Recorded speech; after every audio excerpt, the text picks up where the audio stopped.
Olá, queridos, a paz do Senhor Jesus. É uma alegria estarmos juntos mais uma vez para mais uma pré-aula da nossa escola bíblica dominical.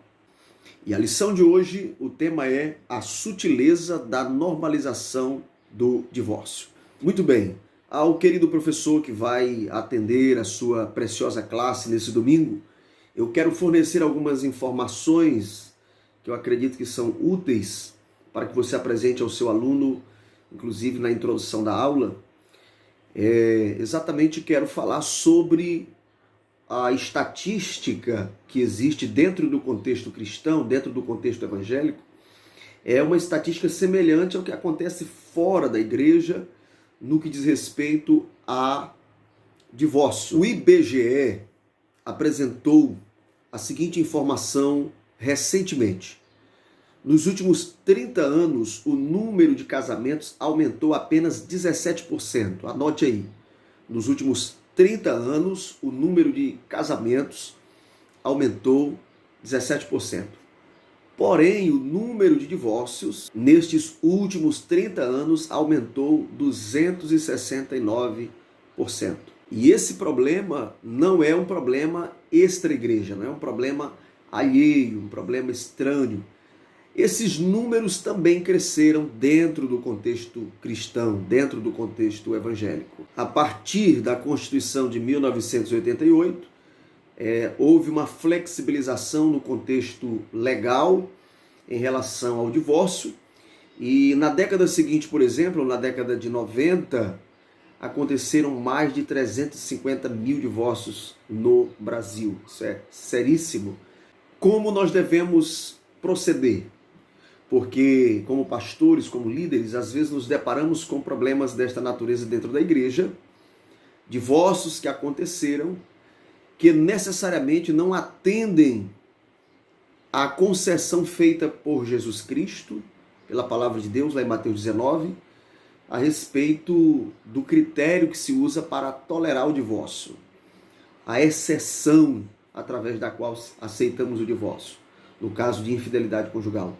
Existem divórcios acontecendo hoje que não têm essa justificativa. Como a igreja deve se posicionar? Essa lição leva-nos a refletir sobre isso. Eu acredito que vai ser muito útil para a edificação da Igreja de Cristo. Nós iremos, neste momento, compartilhar uma leitura bíblica em Mateus capítulo 19, a partir do versículo de número 4. A palavra de Deus diz assim: Ele, porém, respondendo, disse-lhes: Não tendes lido que no princípio o Criador os fez macho e fêmea? E disse: Portanto, deixará o homem seu pai e sua mãe, e se unirá à sua mulher, e serão dois numa só carne. Assim não são mais de dois, mas uma só carne. Portanto, o que Deus ajuntou, não separe o homem. Disseram-lhe eles: Então por que mandou Moisés dar-lhe carta de divórcio e repudiá-la? Disse-lhes Jesus: Moisés, por causa da dureza do vosso coração, vos permitiu repudiar a vossa mulher. Mas, ao princípio, não foi assim. Vamos ler também o versículo 9 que diz: Eu vos digo, porém, que qualquer que repudiar a sua mulher, não sendo por causa de prostituição, e casar com outra, comete adultério. E o que casar com a repudiada também comete adultério. Em se tratando do divórcio, tanto no Antigo Testamento como no Novo Testamento, nós temos uma resposta clara. Deus, ele odeia o divórcio. Nós vamos colocar aí algumas referências, por exemplo, Malaquias capítulo 2, versos 15, verso 16. São textos que vão nos mostrar isso. Não é o projeto de Deus o divórcio, não é o ideal de Deus para a família, para os casais. O divórcio tem sido, ao longo dos tempos, uma tolerância. Deus tolera, mas não aceita, não concorda. É apenas uma concessão. No Novo Testamento, nós temos o texto de Mateus capítulo 19, que acabamos de ler, que nos comprova este posicionamento.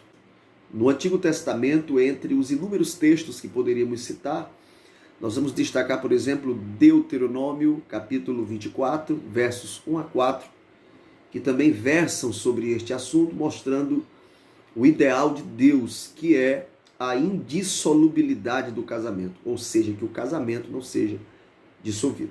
Inclusive, quero destacar, é interessante que o professor apresente aos seus alunos, talvez para o público mais tradicional, mais antigo na igreja, não seja uma informação nova, mas o público da igreja sempre está se renovando e a gente precisa apresentar essas informações para os recém-chegados. O casamento, do ponto de vista bíblico, precisa atender a 3 critérios. Heterossexualidade, em primeiro lugar. Segundo lugar, monogamia. E em terceiro lugar, indissolubilidade. Heterossexualidade é um conceito muito conhecido. O casamento entre um homem e uma mulher, ou seja, sexos opostos. Monogamia é o ideal de Deus para que seja um homem e uma mulher, não permitindo que haja variações, um homem, 2 mulheres, 3 mulheres e vice-versa, né? O que seria a poligamia. Comportamento aceito, normal para muitas comunidades pagãs, hoje também aceito, ainda que informalmente, mas para muitos tem se tornado algo comum, mas do ponto de vista bíblico não. É um homem casado com uma mulher. E em terceiro lugar, o casamento do ponto de vista bíblico ele é indissolúvel. Ele não deve ser desfeito. É um contrato que deve ser respeitado, uma aliança que deve ser mantida. A sutileza da normalização do divórcio que é abordado nesta lição vai ganhar esse destaque exatamente no tópico 2. E essa sutileza ela se mostra quando há uma confusão entre aquilo que é legal e aquilo que é moral. Existem coisas que perante as leis deste mundo elas são legítimas, são lícitas, são legais, mas de acordo com aquilo que a Bíblia ensina, são coisas imorais. Então, com o passar do tempo, inclusive no Brasil, as leis estão se flexibilizando em relação ao divórcio. E para muitos isso pode ser um sinal verde para que seja visto como algo normal, para que se aceite essa normalização. É exatamente aqui que se instala essa sutileza para a qual nós precisamos estar atentos. O fato da lei tolerar, o fato dos documentos constitucionais enxergarem e determinarem que é algo legítimo, legal, não altera os nossos princípios, a verdade absoluta da palavra de Deus. O critério para nós aceitarmos algo, não somente na área do divórcio, mas em tantas outras áreas da vida, não é simplesmente se é lícito. Existem muitas coisas que são lícitas, comércios que são lícitos, comportamentos que são lícitos perante a sociedade, mas possuem implicações espirituais e podem prejudicar o nosso relacionamento com Deus. É importante que cada servo de Deus busque essa iluminação e esse discernimento. Como cidadãos, nós respeitamos as leis do país no qual estamos vivendo, mas nós temos uma Constituição superior, nós temos uma Carta Magna, o documento que para nós é manual de fé e conduta. A Bíblia Sagrada, a Palavra de Deus. Na 1 de João, capítulo 5, verso 19, a Palavra de Deus nos diz: sabemos que somos de Deus e que o mundo jaz no maligno. Então esse mundo, eu não estou falando aqui simplesmente do planeta, mas o mundo, o sistema que está instalado, é um sistema afetado. O mundo jaz no maligno. Satanás está infiltrado em poderes, em decisões, em leis, em sistemas. E há uma indiscutível tendência para aquilo que é imoral, para aquilo que é pecado. Para finalizar a nossa pré-aula de hoje, nós vamos destacar a respeito das concessões que nós vemos claramente na Bíblia, diante das quais o divórcio pode ser tolerado, e eu finalizo falando sobre como a igreja deve se posicionar com as pessoas que se converteram, já vieram divorciadas, e esse divórcio ele não foi dentro do ponto de vista bíblico, não teve a justificativa que a Bíblia aceita, tolera como exceção.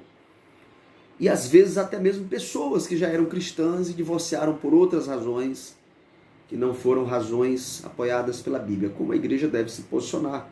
Afinal de contas, essas pessoas querem continuar na igreja, essas pessoas querem servir a Deus.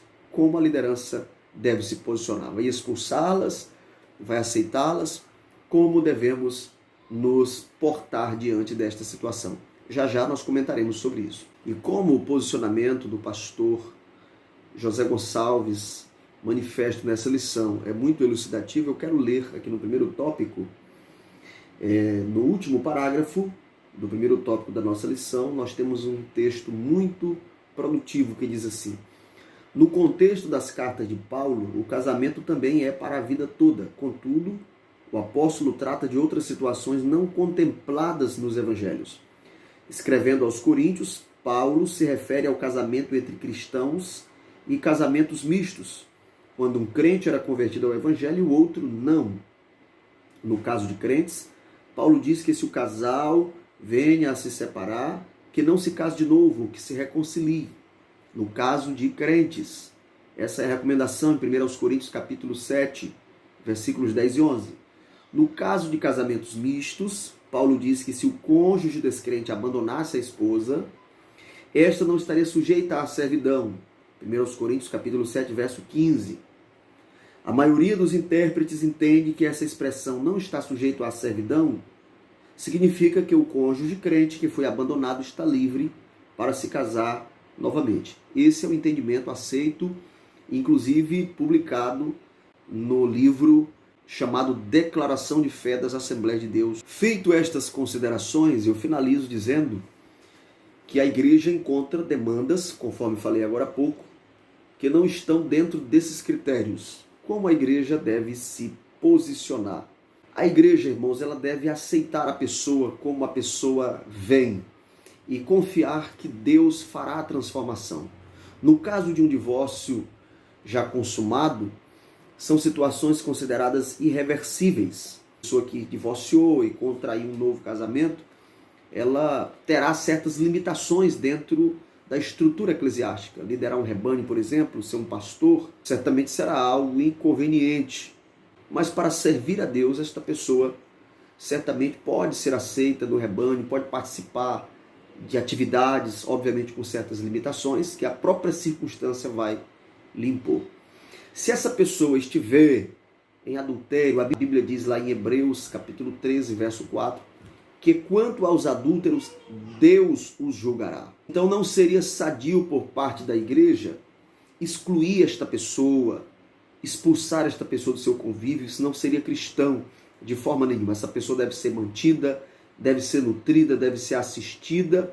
Deus tratará no devido tempo, Deus dará a definição final dentro da sua infinita sabedoria. Não cabe a nós ficarmos especulando sobre o destino final desta pessoa.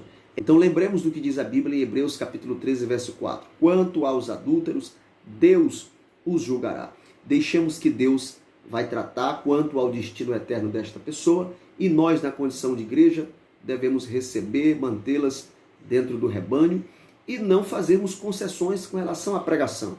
A presença de pessoas nesta situação não implica dizer que nós não vamos pregar, para não atingi-las, para não tocar. Elas devem ser cientes desta situação e o evangelho precisa continuar sendo pregado, a palavra, para que outras pessoas não venham viver esta mesma experiência. Deixamos também uma palavra aos casais. É importante que o professor oriente os casais que às vezes em pequenas dificuldades já querem partir para o extremismo do divórcio, já querem desistir do projeto. Procure pessoas de confiança, sua liderança, seus pastores, quem sabe o pai ou a mãe, para ter uma conversa sadia, transparente, para que não se decida precipitadamente pelo divórcio e depois seja algo irreversível, com marcas que perdurarão durante muito tempo. Que Deus abençoe. Desejamos a todos uma boa aula.